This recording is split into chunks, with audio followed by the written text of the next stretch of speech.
Hey y'all, a couple days ago, I did a training session here at my Keller Williams office in San Diego. There's about 40 people in the room, but they recorded it via Zoom. So in this video, I'm just going to share with you that session that I did live. I edited all the way down to about 47 minutes to try and just eliminate all the stuff so it's better for you here on YouTube. Hope you guys enjoy. I covered business planning, increasing referrals from your past client sphere, geographic farm, all of what I'm recommending for digital marketing, including email, Google Business Profile, and YouTube, what to do with pay-per-click. So guys, this is a great session. One caveat. I did have a little bit of a potty mouth, so there's a little bit of cursing. So I apologize in advance for that if that offends you.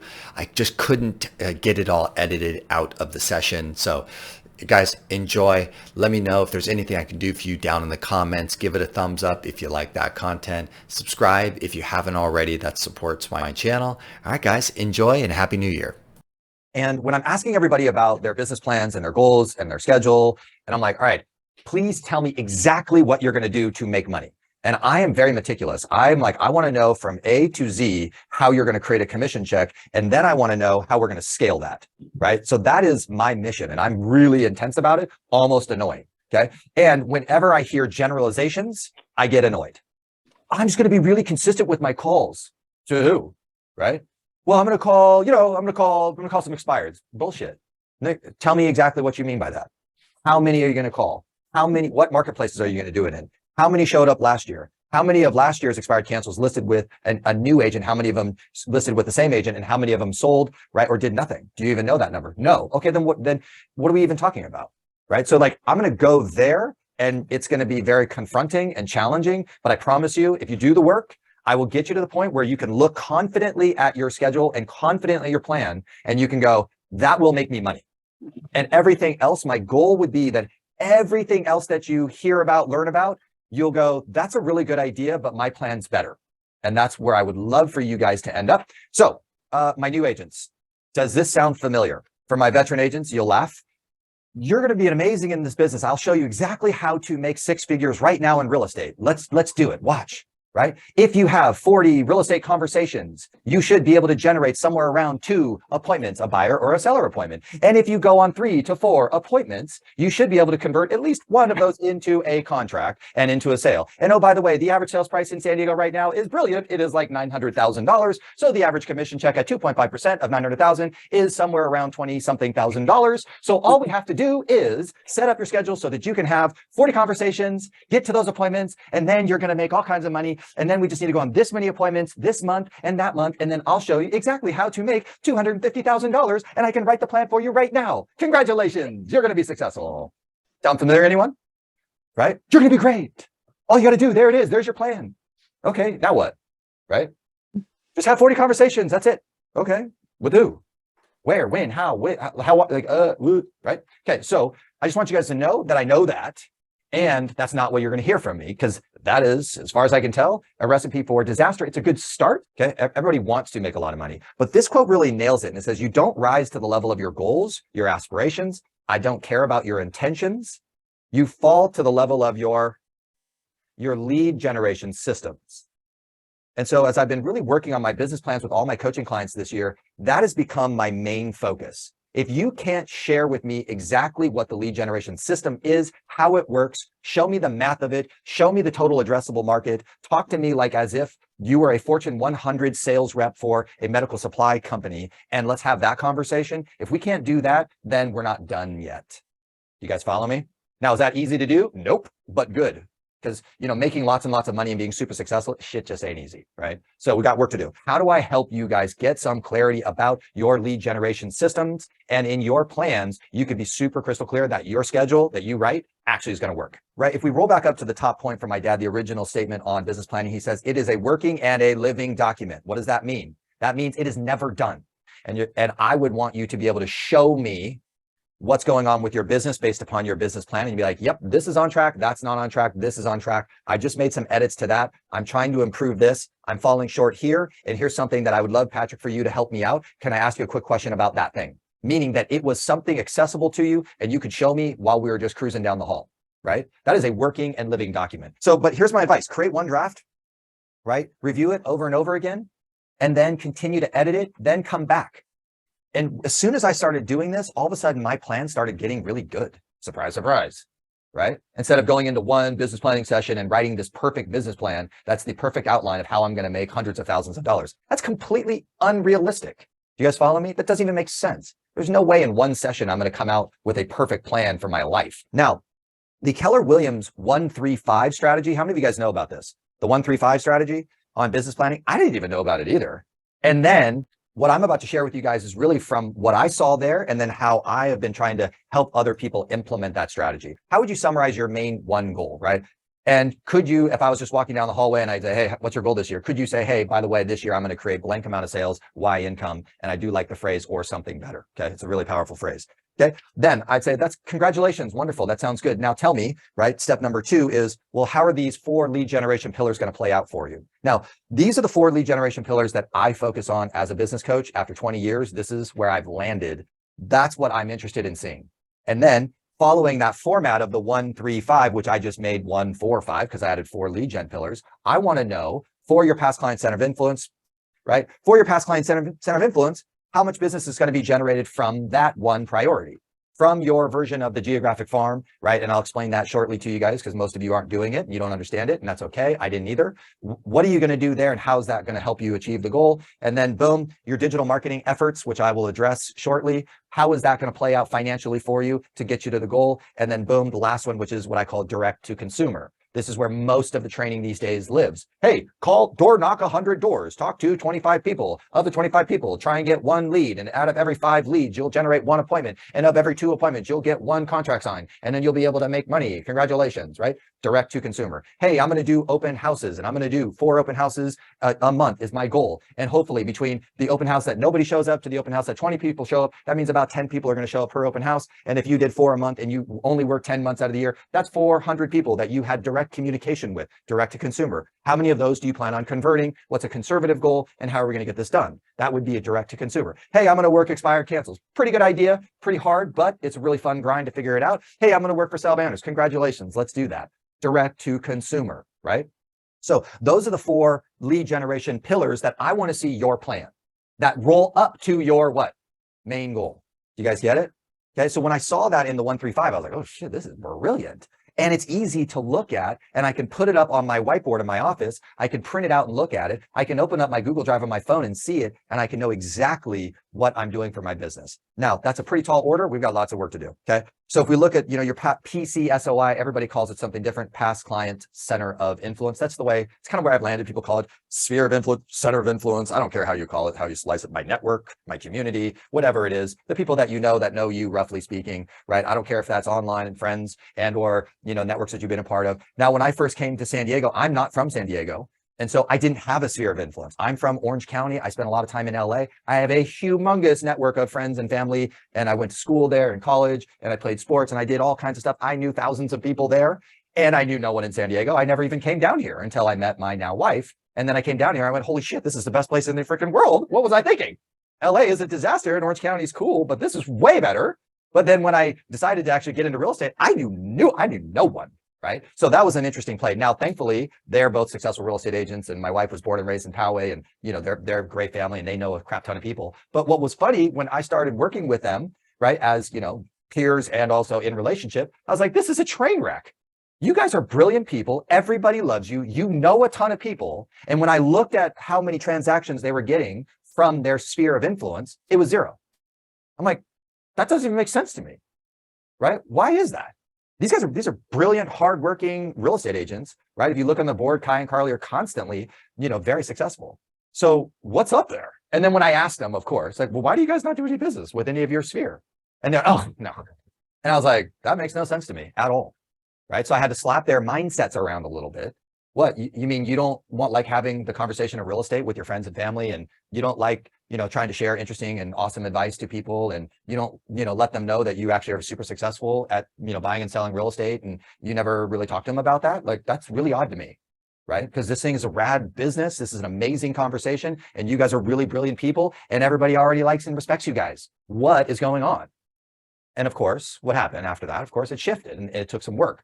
But, we've got to understand that the people, the community that you are engaged in If you don't feel confident yet, if you're like, I'm just insecure to have a conversation about real estate with my community, we need to resolve that, right? Now, it all usually stems from one thing, and I'll tell you what it is, and it's called commission breath. Do you guys know what commission breath is? Anyone? Yeah, commission breath, meaning that all in your mind, you're like, I am a salesperson. I need to get a client. And so when we are in that mindset, when you're talking to your friends, family, and your neighbors, you are like, you just get choked up because in your mind, you're like, I need a commission check. And so that's called commission breath. So when you take commission breath out of the equation and you just look at all of the amazing conversations we could be having with our friends and family about this thing called real estate, then everything gets way better. And I just like to talk to all my friends about everything in real estate all the time. And they love talking to me about it because it's so freaking interesting. And then surprise, surprise, deals happen all the time and referrals happen all the time. And I never have to be like, hey, who do you know that's buying or selling real estate? Right? Hey, what about you? You know what I mean? Like, it's, you know, like what? Like, why? Just real estate. Like people have to live somewhere. They're either renting or they're owning. And if they own, then they're usually trying to figure out, you know, what's the next improvement? Does any of you guys like talking about, you know, renovations, ADU? Anyone like talking about finance and what to do? Like, you know, it's like, there's so many brilliant conversations to be having in real estate, but I know that most of you guys are being told that you need to be a salesperson to go around and try and get an appointment and try and get more referral opportunities. And then most of you are like super choked up by that, but you forget that there's this thing, it's called real estate and it's freaking awesome. And it's so fun and so interesting, so dynamic, so life-changing. And you guys forget to have those conversations. You guys get it? So let's just have a lot more of those with your community, right? So let's keep rolling. Geographic farm, what are you guys going to do? Digital marketing, branding, what are you going to do? Direct home, what are you guys going to do? I want to see your 1, 4, 5 based upon, right, strategies and your goals. Now, please, would you guys, there's one really important thing that I need you guys to do. There's a phrase that I've been focusing on and it's called math equations. Math equations. So there's some famous business consultants and they say all business is just math. And I'm like, okay, you guys get told, oh, it's all about the numbers, right? The numbers. But the problem is too much of the numbers is stuck on stuff that I think is irrelevant. I'm more interested in other versions of the math, or they're not giving you math equations that are actually useful. Like, well, if you just talk to 40 people, you'll get one appointment and of the, one lead and 5, and you're like, oh, wonderful, right? That's not useful to me.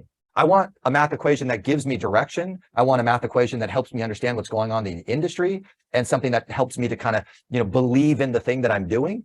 I need math equations that really speak to me. This episode is sponsored by one of my favorite research data tools called Property Radar. If you haven't heard about Property Radar, it is a owner property data resource, kind of like Remind, but a little bit of a better search tool. They have been adding a lot of great features, and last year they launched nationally to every state in the United States. Now, my friends, so there's a video down below in the description box in which I covered the 5 main strategies of how to use Property Radar to get more listings. Take a look at that video. And then if you want to sign up for Property Radar, use my affiliate link down there, but go through that video of the 5 strategies, figure out whether or not this tool is something that you could use in your business in 2023 to get more listings. All right. I love that tool and I hope you guys enjoy. Agents who've been in the business for a long time. My challenge is if your CPA asked you to share your business plan and they know nothing about real estate, they're just like, man, you make a shit ton of money, right? Could you show your CPA the plan? And they would go, that makes sense. Wow. That makes sense. That's how that works. Interesting. I always wondered how it worked. I always wondered how you make $400, $1 million a year. Most of my clients right now, like $2 million a year. Oh, that makes perfect sense how you do that. I always wondered. But what I hear, and then do you guys have pride in your plan? Are you like, yo, this is how I'm going to do it?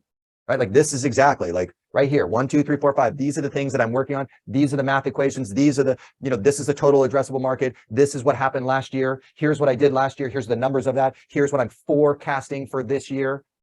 No, that never happens, which is why most top agents, when you go talk to them, a majority of them, people who make millions of dollars a year in gross commissions, they don't have a plan that they're proud of. And they actually don't even use it. They it's like wild. I got like at least 20 coaching clients who make over $1 million a year, and I still don't have a plan from them. And they will make an additional $1 million this next year for sure. Why is that? It's so weird. You guys follow me? Now, new agents, let's get this resolved now. Let's do the work now so that you are never one of them. Now, we want to be one of them, but trust me, they have anxiety every single time. I was talking to one of my clients in DC. This dude, when I got him 2 or 3 years ago, whatever, he broke off with his partner. This guy's a rock star. And in his first year, he's freaking out because he has no idea what his lead generation systems are. And he's coming to me, can you show me how to do video? Of course, I'll do video, right? Oh, I need to do more video. I need to build my brand. Oh, you need to build your brand. Okay, right? And, then he has anxiety. I'm freaking out. And then at the end of the year, we end up at 1.7 in 2021, 1.7 million in GCI.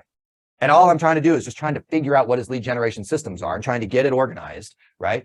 And then boom, then January rolls around and we try and get a plan out of him. And it starts to get a little bit better. It took a year to even get halfway there.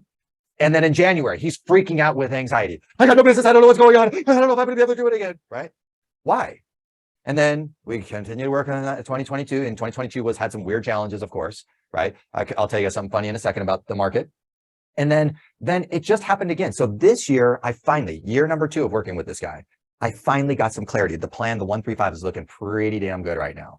And so I'm on a call with him 2 weeks ago, and he gives me that January stress, anxiety bullshit again, right? Oh my God, man. And I'm like, dude, calm down, bro. Like, look at your damn plan. Do you see that thing? That's going to work because we did the work. I'm like, that will work for sure. Hey, do I need to do more? No, stop. Just do the shit that we wrote down right there. That stuff, that will work. And he's like, okay. And that is what I want for my veteran agents, is to actually believe the thing so they don't have panic and anxiety, even though they're making millions of dollars. Do you guys get the relationship? Now, my new agents, you're just panic and anxiety all the time because you're like, I have no idea if any of this shit's going to work, right? So I get it, right? So do the work with this and let's remove some of that panic and anxiety as much as we possibly can. But even for my veterans, it's crazy, right?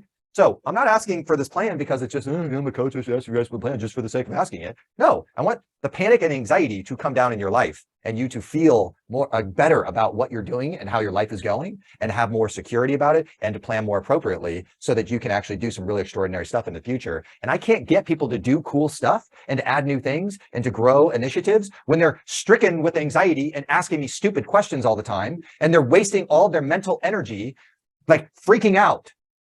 I can't get them to create amazing, extraordinary new things in their business and their life when they're constantly in a state of panic and stress and running around and I don't know what to do and how to do it. And I'm like, no, get it together. Let's go. Like you do know what to do, or at least show me the plan and let's get it better. You guys follow me? So this isn't like, that's my motivational moment. I don't do motivation. I'm not a motivational speaker, right? I'm also not an accountability coach.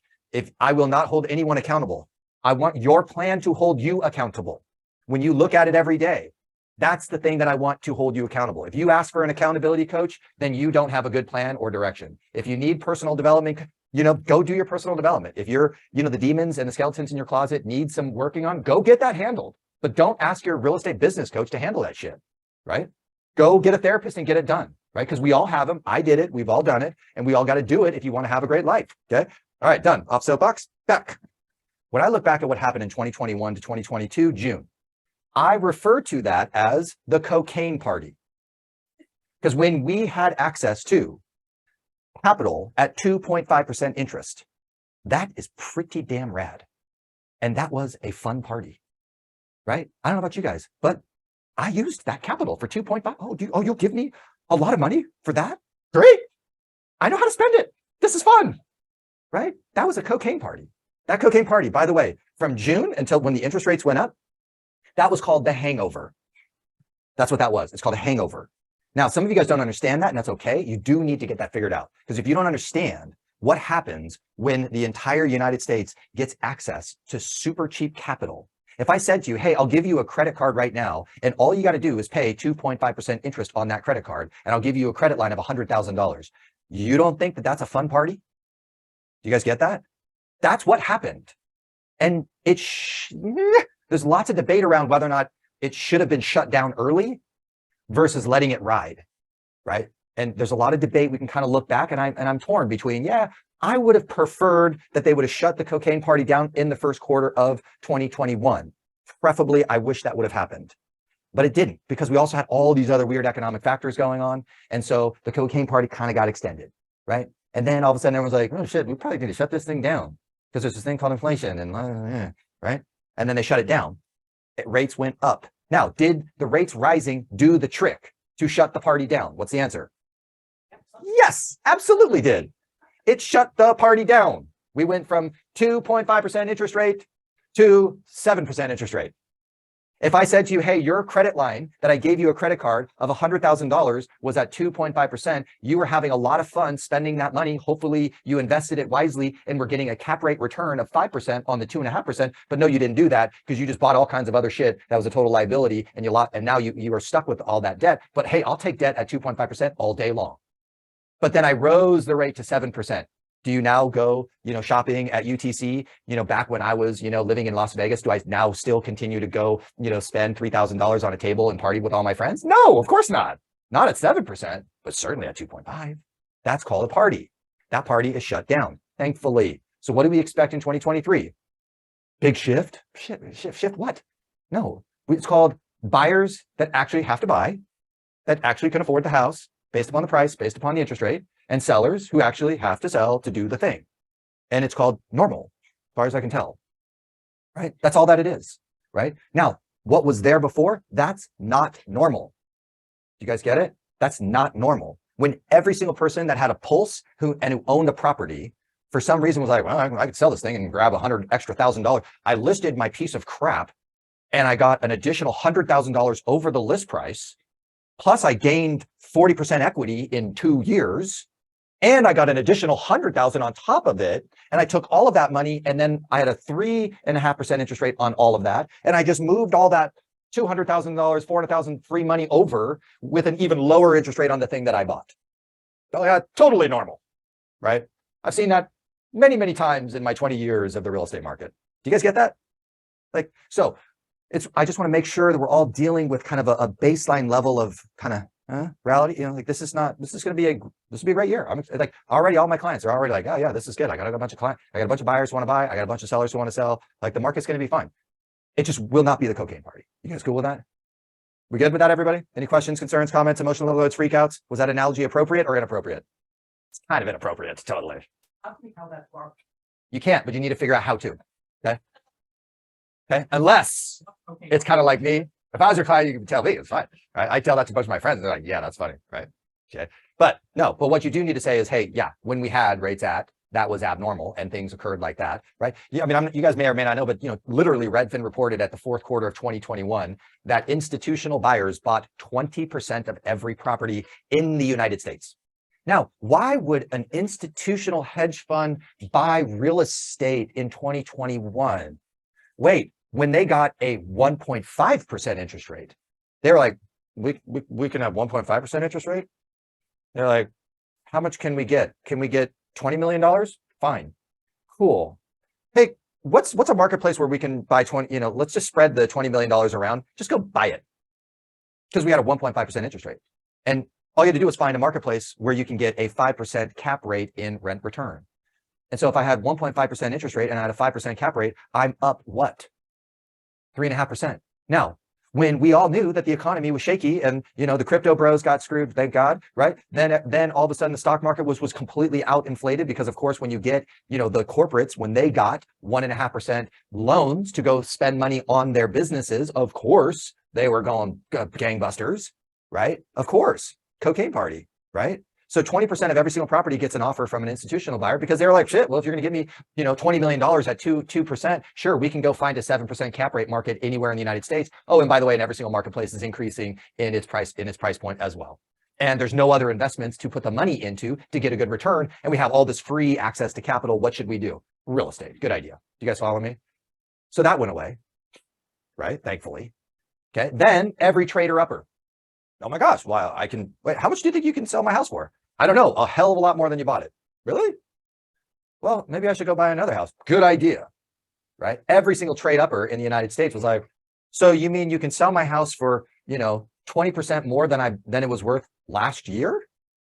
Is that normal, you guys?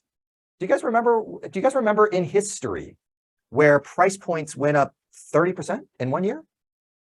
Does anyone, I don't remember seeing that on the chart anywhere within the last, forever. Oh, so every homeowner, anyone that owned anything from 2020 to 2022 How much money did they gain on that investment? Oh, I think somewhere around like 40%. Oh my gosh. That's totally normal, right? Super normal. You guys get it? So like, what's the shift? The shift is like, yeah, the cocaine party's over, we're back to normal real estate. There we go. You guys follow me? Are we going to see a lot of inventory this year? What's the answer? Of course not. Absolutely not. Will we see buyer demand, meaning the 20% of all the institutional buyers, all the trade uppers who are having a party? Will that stuff just kind of go away and it's just normal people who have to buy and normal people who have to sell? What's the answer? There you go. There's 2023. Okay, let's get to work. So one of the big challenges that I had, see this phrase right here? Would you guys all read phrase number 1 under Pat's Client Center of Influence? What does it say? Welcome to our real estate family. Here's the deal. I had a problem. When I sold a house, it reminded me of when I was a wild, crazy single guy in Las Vegas, right? When I dated a girl for like 30 days to 90 days, then I sold the house and then guess what happened, right? I ghosted them. That's how it worked. And I was like, this is so weird because it's happening again in real estate. I'm like, I spend 90 days with someone, I charm the shit out of them, I wine and dine them, right? I get to know them, I get to know their family, I get to know everything about them. And then I sell them a house and then I never talk to them again. And I was like, I'm having a tough time with this. How do I deal with this, right? And then I realized this phrase kicked in one time. I went, oh, that's what it is. Because some of my past clients, I'm like, come over for mimosas on Sunday. We're going to hang out and we're going to go to the beach. And I, like, you're part of my family. There are many other clients. I'm like, if I never talk to you again, it would be perfectly okay. But I want to talk about real estate with you. And I'd love to get referrals and recommendations from you. I'd love to get reviews, which I had earned that with them. They would give that to me. I would love to stay in communication with you, but I certainly am not inviting you over for mimosas, right? That's not going to happen. So how do I solve that riddle? Because I was really perplexed by this whole thing, right? And then we got, the 33 touch, a bunch of bullshit that we send to people. That doesn't make sense to me. I didn't like that. So what is it? So I went, oh my gosh, welcome to my real estate family. Keyword real estate, meaning that I want to include you into my life, but it's going to be under the topic of what? Real estate. Okay. That key phrase helped me out a lot. Then the next phrase, which for those of you that have been in my trainings for the last couple of months, right? You remember my favorite phrase, which is, I would like to earn the position to be your realtor for life. Welcome to my real estate family. I would like to earn the position to be your realtor for life. Then I had to deconstruct. What does that mean? Because there's a lot of people I don't want to have a personal relationship with, but I want to have a real estate relationship with them. And I've already earned it. And I'd like to continue that moving forward. So how does that look? Okay. So my new agents, let's get this started right away. Here's how this goes. Congratulations. You just bought a house. Here's the keys. Thank you for a $25,000 commission check, right? Now you're a bright young lady and you're like, Patrick, I know you're busy. I know you're a great agent because you're a smart, savvy real estate lady or a business lady. And you say to me, Patrick, what's this relationship going to look like now? Patrick, I really enjoyed hanging out with you for the last 90 days. That was really fun. And I know that now that we've sealed the deal, I bought this house. I have no idea what I can expect from you, Patrick, as a real estate agent moving forward. Because that's what a smart, savvy person would do. Tell me how this is going to go, right? Right? Here's the keys. Congratulations. Enjoy the place. So we have to answer that question. What should they expect from you now moving forward? And how do you answer that? Well, I'm going to put you on my 33 drip campaign. Oh, geez, thanks. That sounds great. Right? So how do you guys describe that? How do you explain that? And that's where those two phrases really kicked in for me. I was like, all right, well, what do I want to do? Now, the first thing on the thing, I'm going to, by the way, next year, in January, close to January 15th, on the purchase anniversary of your great place, I am going to do what? And I'm going to do this every single year as long as you own the property. I'm going to do what? Everyone, would you please read that? What does that say? Purchase anniversary annual equity review. Commonly recently referred to as a CMA a day campaign. Really, how about we just say one time a year on the same week that you bought this home with me, I will give you an updated CMA. How about that? Is that a minimum standard worthy of us doing? What do you guys think? You gave me $25,000. I think I can pull that off one time a year. Now, does that have any value to anyone? What's the answer? Of course it does, right? If you let your customers spend all their time looking at their Zillow Zestimate and you take no responsibility for being a more trusted resource than the Zillow Zestimate, then that is on you. Now, our industry is absolutely driving me up the wall that we are allowing all of our past clients, friends in our community to go on to Zillow to figure out what the value of their home is because we have not told them that we would love to have that conversation with them. And you should call me when you have ever any interest in that topic, and don't go there, come here. And we have not taken any responsibility for being that resource to our community. And it's weird to me. Do you guys get it? Isn't that kind of strange? Gosh, I wonder why Zillow is a multi-billion-dollar company, because in 2009, 2010, they created this thing called the Zillow Zestimate for every single property that we listed, which was great. And then, wow, I wonder why so many people visited that site. Oh my gosh, because they wanted to learn a little bit about the what? The value of their home. And then all of us real estate, how do I get more listing appointments? How do I talk to more homeowners without sounding so salesy? Well, they all kind of want that question answered, don't they? So with our past clients, can we at least get that started, everybody? Yes? Everybody turn to the person next to you and say, get on this, please. Next, number 3, the monthly customized market report. Hey, tell me your name. Chanel. Chanel, by the way, I've got this really cool technology and tool, and it's called what I do is I set up a customized market report for you. I'm just going to set you up kind of once a month, and you can use this tool to kind of look at all the other listings and all the other solds and all the other things that are going on in your geographic territory. I'll try and kind of customize it so when you look at something, it'll show you a little bit more about what's going on with the value of the homes and the value of your home. Does that sound good? If you hate it, just unsubscribe, no worries. Okay. But that's what I just want to make sure that you have a tool from me to pay attention to the market that influences the value of your home. Sound good? Does everybody have one of those? Yes, it's called In Your Command, right? Right. It's not my favorite version of that type, but it's certainly better than them going to Zillow. Yes, everybody? And if you can't figure out how to, you must look at it for yourself. If you haven't set yourself up on it, then you're never going to feel confident to recommend it to someone else. So I set myself up on mine, the one that I use for my website CRM, and I love looking at it every single week. So is it easy for me to go to someone else like, dude, I'm going to set you up on this cool thing. It's awesome. I look at mine all the time. If you hate it, don't worry. Just let me know. But if you like kind of looking at what's going on with active and pending sold, in your little geographic territory, I got a cool tool. I'll set you up on it. I love looking at that shit. It's the only way if you really want to pay attention to the value of your home. That's the only way to do it. All the automated bullshit, that stuff is not really overly relevant. It's too general. Like pro real estate agents, you know what we do to pay attention to the value of a home? We pay attention to actives, we pay attention to under contract, and we pay attention to solds based upon a product type and an area. And that's how we know what real value is. And that's how we pay attention to the value of a home. And when I said this on a listing appointment to someone who wanted to sell their home in 6 months, and I said, hey, I'm going to set you up on this cool thing. I want you to pay attention to all of the actives, under contracts, and the solds. And within 6 months, I promise you, you'll know the value of your home better than the average real estate agent will. And she was like, thank you. And I said, you're welcome. Because 6 months from now, I don't want to have a conversation with her that is completely in left field about the value of her home, because she was spending all of her time on Zillow and Redfin, and she had no clue what to look at, and she didn't understand how to follow the unique value of their home. Guys, do we need to get better at this game? What do you guys think? Yeah. And you guys have the free tool and just use it. Get started. Let's roll. Next. 4 to 6 events per year. Now, this is a tricky conversation. It's way better in the geographic farm. I'll save it for that. But for my top agent friends, events are the absolute best things to do. Hire an event coordinator, right? That's what we did. It took all the pressure off. It was just a great way to stay in touch and connect and to do something fun for my clients. And Chanel, by the way, a couple times a year, we do these cool little events. What we do is we just invite all of our clients. We just try and get together, do something kind of fun. Maybe I can introduce some other great people. At least we can have a glass of wine together, have some fun. I try and just do that to make sure that we get to spend some time together. Does that sound good? Cool. So look for an invite a couple times a year. I'm doing some fun stuff. Great. Next. Next on the list. 12 to 24 email. What's the key word under there? I bolded it. Cool. Now there's this concept called the content mission statement. Okay. Meaning that if you go ahead and just let Keller Williams send a bunch of bullshit drips to your past client sphere, that's on you. Okay. So my friends, content mission statement. Are you committed to reading, learning, and accessing interesting information about the housing market, about remodeling, about real estate investing, about financing, about tricks and tips for buying, first time, season, downsizing? Are you committed to learning anything about those things? And then if you find it really useful and interesting, you just share it to your community, the people on your email list. Does that sound complicated? Or is that pretty straightforward? That is called your content mission statement for your email newsletter. Don't overcomplicate it. Get better at that. Next.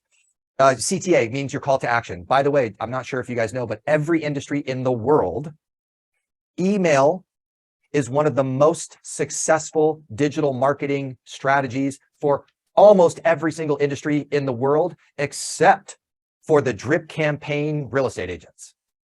And if you can actually go into your inbox today and you show me your favorite email newsletters and you show me why you like them. And if you haven't signed up for a good one, you should check it out. And then when you look at your inbox and you go, I hate stuff like this. This is the stuff that annoys me. These are the annoying things. I don't know why this is in my inbox. Don't do any of that. Just do what world-class people do. And if you need to go sign up for some world-class stuff, do that so you can get a sense of it. Okay. My favorite right now is the dose from 1000 watt, write it down, get on it. The dose. My favorite is Tim Ferriss's 5 Bullet Friday. I just signed up for James Clear, Atomic Habits. He has a 3-2-1, and I got the first one, and I'm like, damn, that's good. I'm excited about that. One of my favorite digital marketers on the planet is Neil Patel.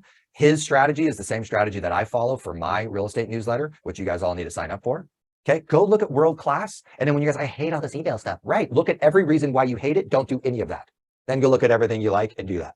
Figure it out. Let's go. Number 1, home service Rolodex.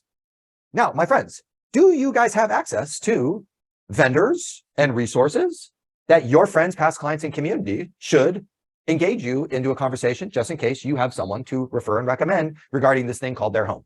Do you guys have any, right? Because if you do, then you should probably, hey, Chanel, by the way, I know when we saw this first property, we kind of talked a lot about some of the things you could and you can do to fix it up and improve it, and some of the maintenance stuff, because the home inspector said there's some things that you need to maintain that you got to kind of keep an eye on, right? You saw that in your report. And oh, by the way, there's a few things that you and I kind of talked about to kind of take this thing to the next level, make it awesome. By the way, I want for sure, whenever, as we progress into the future, have any questions and you want to talk about what you can do to improve or to upgrade or to fix or maintain your property, I'd love it if you reached out, and because I may or may not have some good advice or some resources for you. Okay, does that sound good? And then one time a year, what I'm going to do is I try and reach out one time a year to all my great clients, and I'm going to ask you one question. And I'm just going to say, hey, Chanel, have you used anyone or used any services in the local area that I should add to my list of rockstar referral references? Because as you know, sometimes I have to fire them off my list because they like come in and they please me and then they do something really stupid for my client, and then I have to fire them off my list. So there's no such thing as a perfect list. So one time a year, I'm going to call you and just going to ask you if you know anyone or recommend anyone.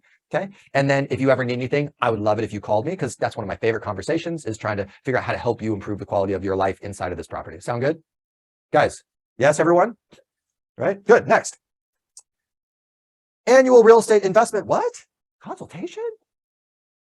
Would any of you like to help your past clients and your friends learn how to gain real estate wealth through real estate investing? Is that anyone? Now, some of you are like, shit, I need to learn that myself. Good. Then when you go learn a little bit about it, then you take the education and you put it back into your what? Your email.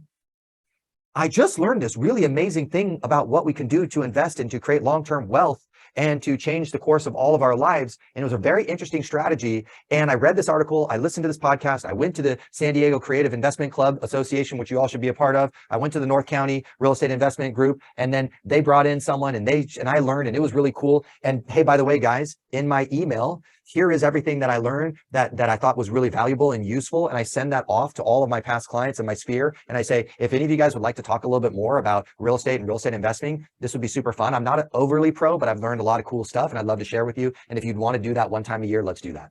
Hey, Chanel, by the way, I do love real estate investing. It's one of my favorite passions. I'm super committed to helping all of my clients gain and build wealth through real estate. One time a year, no matter what, if you and I want to just sit down and have a conversation about it, right? I know you're still a little young, probably still trying to get control of your finances, but I'd rather start doing that with you now, and maybe sometime in the next 5 years, help you and your beautiful family life, wherever that is, get into real estate investing. Okay. And if you ever have any questions about that, I'm going to try and provide some resources and information about that, usually through my email newsletter, sometimes in my social media. Okay. But I want you to feel confident just to reach out to me and let's talk about it. Right. I'd love to have you, one of my past clients, basically retire from real estate. That'd be kind of cool, wouldn't it? Now, do you have any aspirations for real estate investing, by the way? Have you ever thought about it? Maybe have a family that has real estate investing, kind of, you know, like, or an uncle that bought a bunch of places and now is fat and happy and has told you to get in. Right. Yeah, exactly. That person. Right. Can you also introduce me to them too? Because I'd love to talk to them. You guys follow me? Why are we not having this conversation with our people? Next, permission script. Oh my gosh. What time is it? 11:30. Oh, I'm doing pretty good, right? Not too bad. Going as fast as I possibly can. I took a lot of caffeine to get here. Okay. This is not my normal state, by the way. I'm pretty mellow. I watched I did an interview with one of my buddies, and it was on my YouTube channel. It's one of the last videos. It was like a 40-minute interview. And I was like, oh my God, did I even have a pulse? It must have been at the end of the day. And I swear I must have drank too much the night before. I couldn't even get it together. So thankfully today I'm feeling good. It's on point. So we're rocking. Let's go. All right. The permission script. Now, Chanel, right? Okay, cool. I almost said Chantel, but that's okay. Chanel. So Chanel, by the way, okay, can I ask a huge favor from you? Because I'm going to do all this cool stuff for you, right? Like, this is all the stuff that I'm going to do with you. This is what the expectation is moving forward. All I ask for is one really huge favor. May I ask for permission? May I occasionally reach out to you to see if you know anyone thinking about buying, selling, or investing that maybe you can introduce me to? Do I have your permission to do that occasionally? See, because I just provided you all of this, right? All I do is just ask for permission. And you say, of course. And that was the missing ingredient for me, because I was like, I don't understand this thing. You know, like, it just feels weird. Like, I know that I got to go call all my people and ask them if they know anyone thinking about buying. That for me, I was like, I'm cool with this. But everything prior to that, like, you know, Brian Buffini, by the way, I only work by referral. You know, I'm never too busy, right? Like, okay, that's kind of weird, but it works. You know what I mean? Right? Or, you know, my dad's strategy or the Keller Williams strategy, you call everyone, hey, this is a business call. Do you know anything about buying, selling, investing? Like, I just, you know, I'm sorry, I just don't have that in me, right? So to me, the permission script was the key with the welcome to my family. I'd like to earn the position to be your realtor for life. How do you define that? There you go. So I got a job. I got hired by a medical supply company, and it's a Fortune 100 company, and my territory is San Diego, right? And the Fortune 100 company would say to me, what?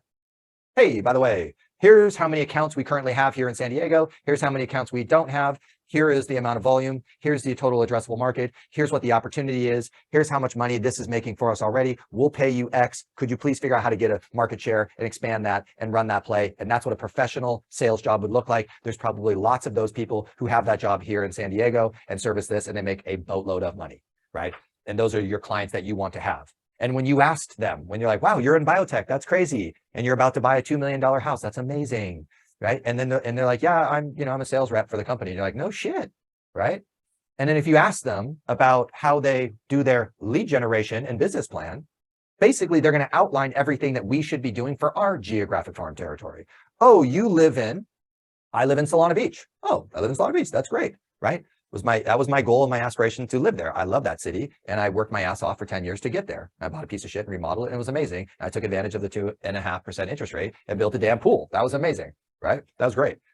Now I live in Solana Beach. Wow, okay, Solana Beach. How many sales happen in Solana Beach every year? But on average, somewhere around 200 to 230, depending on the year. 200. Okay, so it's one zip code. How many houses are in Solana Beach? Somewhere around 6,500 units in Solana Beach. Population based on the last census was 13,000. Okay, interesting. What is the average sales price right now in Solana Beach? Somewhere around, it was kind of up to 2.3. It's somewhere around hovering around 1.7. It's kind of floating. Let's just keep the math simple. Let's just call it 2 million. So waking up, getting in my car, driving over to the office, I drive through this one town called Solana Beach. There just happens to be 200 sales on average that happen within that drive. And there happens to be an average sales price of $2 million. So what's $2 million times 200? $400 million in sales volume. Now, is that enough for me to live a reasonably good life? What do you guys think? I think so. Now, what is $400 million times 0.05, 5% commission?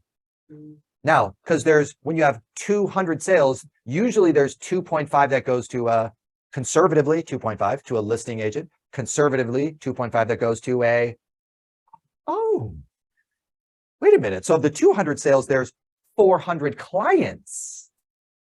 400 clients. Oh, 400 million times 0.05. What do you think that number is? Anyone a math brain? What's 400 million times 0.05? Anyone? How many? $20 million. Wait a minute. So last year, as I was driving from my house to the office, $20 million was handed to real estate agents. Oh my God. Now, if you were a Fortune 100 company, biotech, and you were like, hey, in that marketplace, there's $400 million and $20 million in profit available, and you were hired by a Fortune 100 company to go get a percentage of that market share, then what would you do?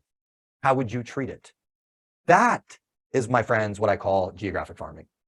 Not, would you guys please repeat after me? Not direct mail.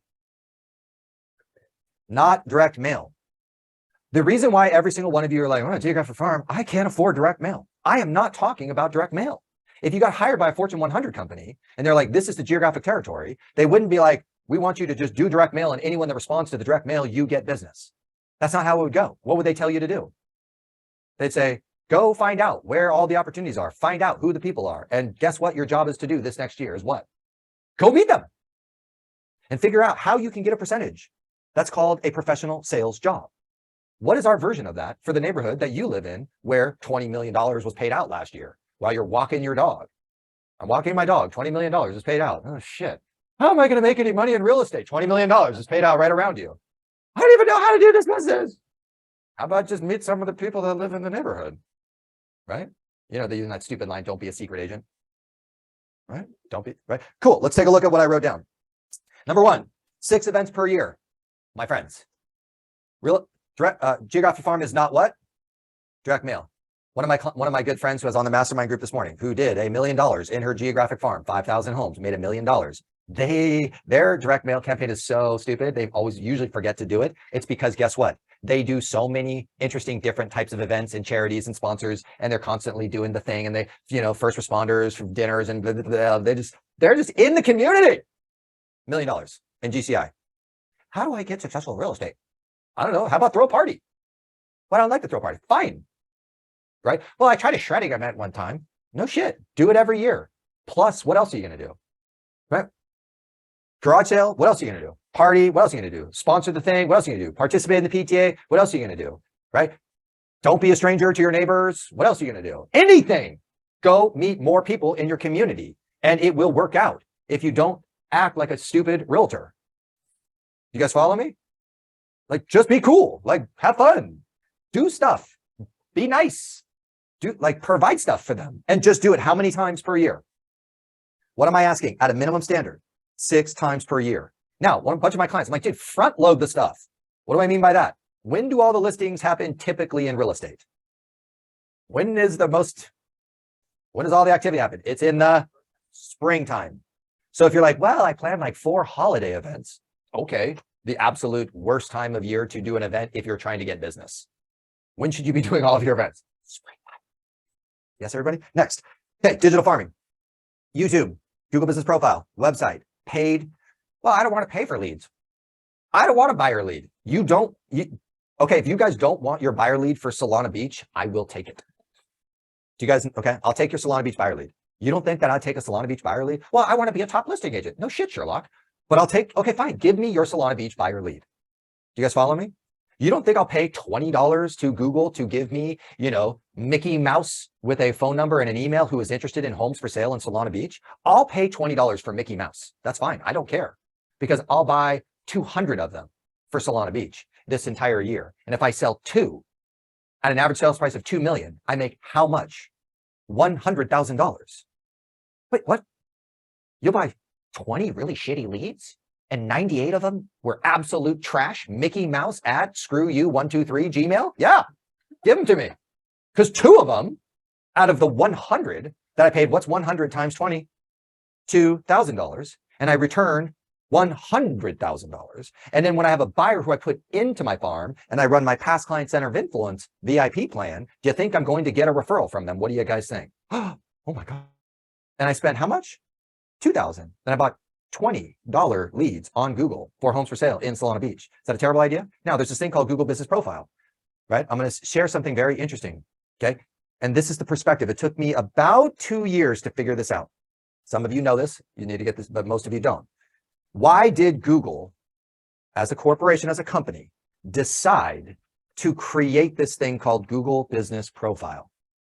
And they said to every small business owner in the United States, they said, hey, by the way, fill out your business profile and we'll put you on the map, and you can have a placeholder in the world of Google. Why did Google do that? Wait, how much does it cost? Nothing. Oh, so it's free. Shit. Why did they do that? Here's one of the insider reasons why that is partial my opinion, part insider. Because Google does not like it that Angie's List stole money from every small business owner in the last 5 years. Google does not like it that Zillow is stealing your money every single year and making $1 billion. Google has recognized that the consumer who's looking for a business owner in the local community that can help them, Google doesn't like it that these in-between people come in here and then they get your client, then they run them through their stupid stuff and spit them out to you and charge you money for it. That's not a good experience for the customer. And all of us small business owners we're all can't figure out how to have a website that makes any sense to actually do the thing. So Google said, here guys, here's a business profile. Hey, do you want to tell us what services you're in? Go ahead and list those. Hey, would you like to give us the address of where you work? Or just tell us the areas that you work? Hey, would you like to tell me your business hours? Go ahead. Hey, is there any pictures that represent your business? Would you please go ahead and upload them there? Hey, does your client have any questions that you have answers for? Do it right here. Hey, do you have any updates for your business? Do you have any offers on your business? Do you have any products that you want to sell? Do you have any events that you're doing? And do you guys, is there anything that you want to do? Which, i.e., those are all the things that we should be doing on our websites, but all the website guys are all such a-holes and steal money from you guys and give you bullshit in return. So Google's like, we've just got to give you guys a tool in which you can represent your business so they can recommend you to the person that's looking for you. You guys get that? And then, oh, by the way, reviews. Does anyone think that you're a pretty good real estate agent? They can go ahead and tell the world that they think that you're a good real estate agent. And then bam, it's weird. All of my clients this year, a bunch of them who put a bunch of effort into their Google business profile, got a bunch of sales from it. How does that happen? Well, when you're doing all your social media branding and someone says, I don't remember where you are in my social, but I remember this really cute gal, Chanel, and she was a realtor, and I looked her up, and then, oh, there's her Google business profile with 25 five-star reviews, her phone number, her website, and then, oh, there's a few blog articles that she wrote, and there's a few questions because I'm a first-time home buyer, and she answered a question about buying a home for the first time. Oh my gosh, she's awesome. And then I called you. And then, guys, when someone is looking for the best listing agent in Rancho Santa Fe, and you Google it, guess what shows up on the Google search results page? Google business profiles. How did the person get number one? How did the person get number two? And how did the person get number three? We should probably figure that out for free, shouldn't we? And then wouldn't you guys like to get that phone call? Hey, by the way, I inherited a property. I live in Denver. You live in North Park. I live in Denver. My parents owned a place in North Park for 20, 30 years. They just passed away. I inherited it. I'm busy. I'm in Denver. I go on to Google and I'm looking for what? In where? Oh my gosh. And what shows up? Google business profile. Wait a minute. Did they just get a call for a listing appointment through this beautiful thing called Google? Everybody repeat after me. Google is my new best friend. Now, my friends, so once I wrapped my head around that, then I was like, oh shit, I need to do something about this. Do you guys follow me? I was like, oh, I better get going. I'm gonna get this thing figured out. Because there's all this training. Oh, you should get your thing verified. Well, there's all these stupid questions, but I didn't understand the questions until I understood the perspective. And then I didn't understand the perspective until I started seeing the sales. And then I was like, oh shit, this is something I got to do. Because I like free sales, like clients who called me to help them buy or sell in the area in which I represent myself on Google. That's kind of cool. For free? Really? Good idea. Google. By the way, does Google also own another thing? I think it's called YouTube. So go ahead, my friends, please doing more video on your Facebook, do more video on your Instagram reel, do more video on your TikTok, and waste all of your time and energy. When all the while, Google, who owns this thing called YouTube, and if you did any videos that answered any of your customers' questions, YouTube, owned by Google, will for some magic reason provide your video in front of the person who is actually interested in the topic. Do you have to pay them for that? No. Oh my gosh, they pay you? That's right. That's right. I forgot. After you guys subscribe to my channel, watch a shit ton of my videos, and you start to see ads, I will make money from that, by the way. Oh my God, they'll pay me? Wait, did Facebook pay you guys for all the last 5 years of all the bullshit you put on there? No, they didn't.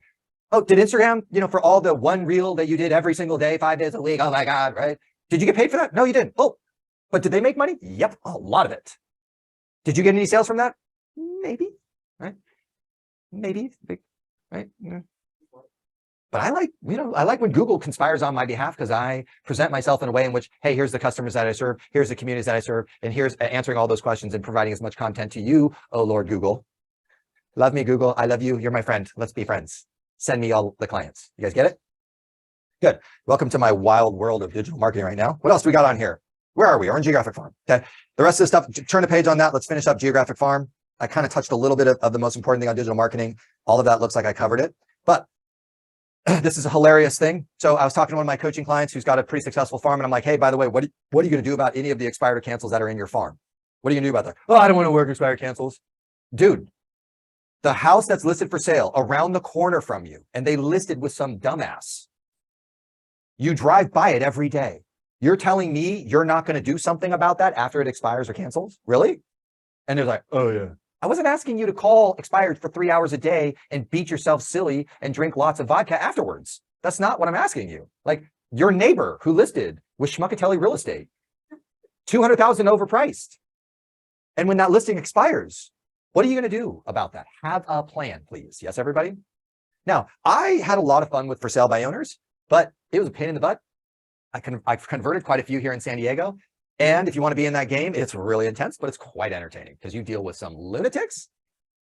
But I just recommend that you don't work with the lunatics. Don't give the lunatics any attention. But one of my good friends who also happened to be a Zillow Make Me Move down in Ocean Beach, and he didn't know a real estate agent, and he's a pretty savvy dude. He's a Yale grad in math, and he works for Bank of America in the back end doing all these loan formulas, and he's a brilliant dude, and his wife is totally awesome, and their kids super cool. When they posted Zillow kind of for sale by owner, and then I end up calling and talking to him, and he was a cool dude and I liked him and he allowed me to come over and talk to him. And then I eventually sold his house for 1.2. That is the for sale by owner that I'm recommending you do, which I still talk to that guy because he's a cool guy and I really like his family and he moved out of the area. That's the one that I want you guys to convert, not the a-hole that when I was talking to them about selling their house, he was like, look, selling a house is not rocket science.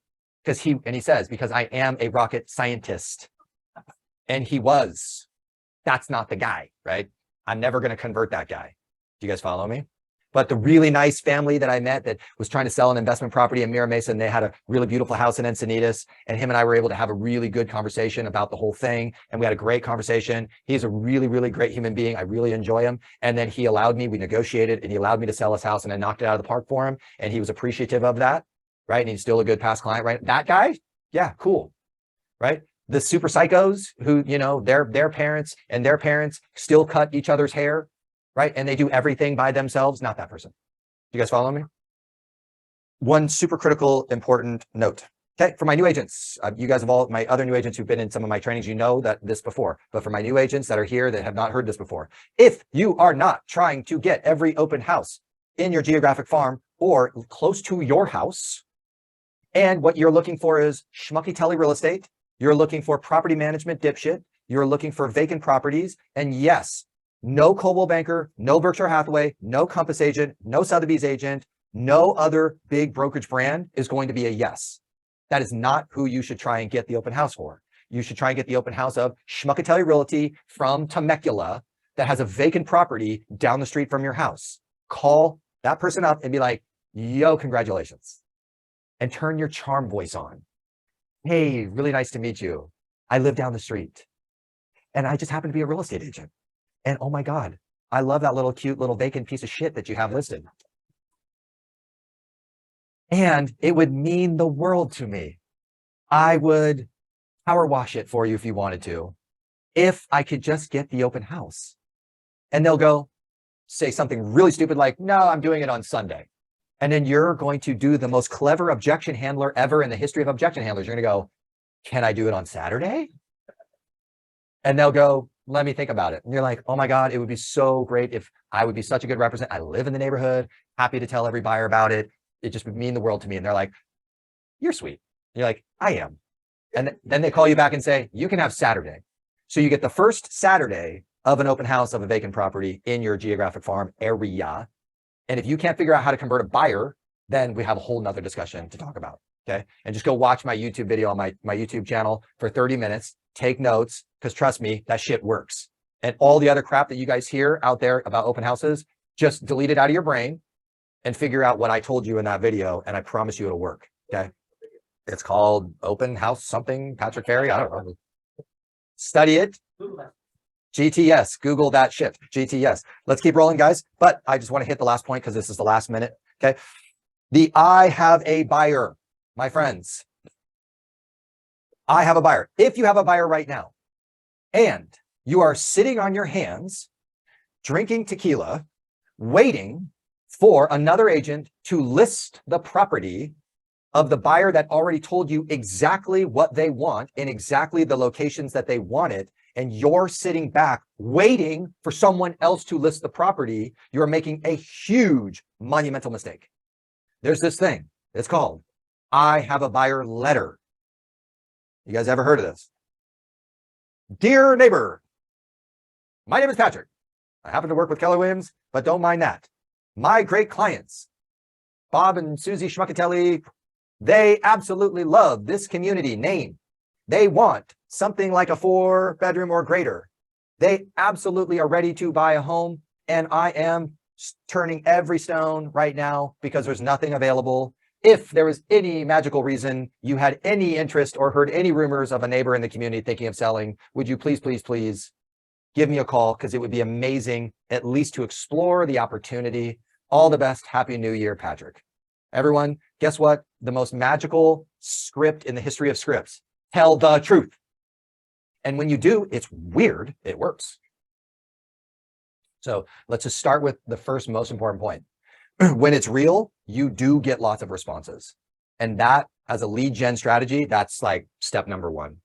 Now, getting the actual magic, like the deal together, that's just a whole nother, it's a game. But the fact that when you do the real thing, how much response you do get, it's wild.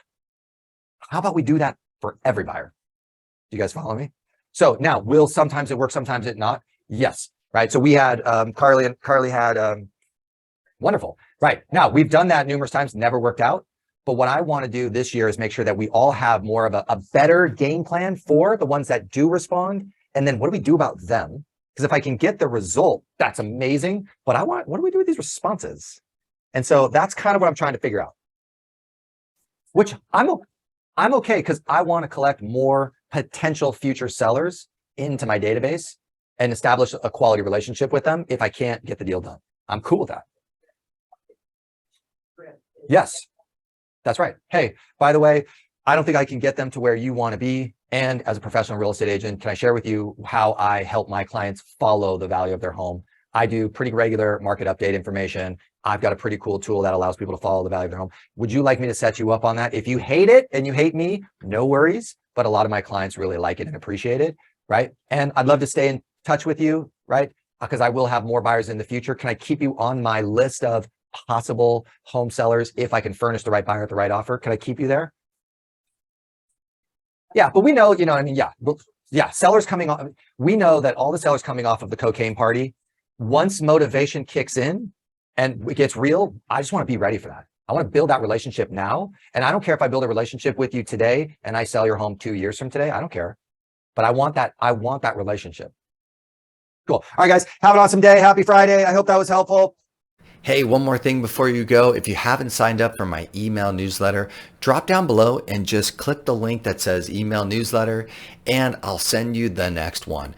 I only send it out maybe 1 to 3 times a month max. I write it myself, and I'm only putting in some of the best ideas, strategies, books, podcasts, blogs, articles, my latest interviews, anything that I think is going to make a positive impact on you and your business, I'll put it in there. So I don't send it out very often. I wait until I have something worth sending. I hope you enjoy. It's easy to unsubscribe if you don't like it, no worries. All right, drop down below and get after it. And then, respond to the email. If there's anything I can do to help, I take a look at those emails and I will respond to you. All right, have a great day. We'll see you on the next video.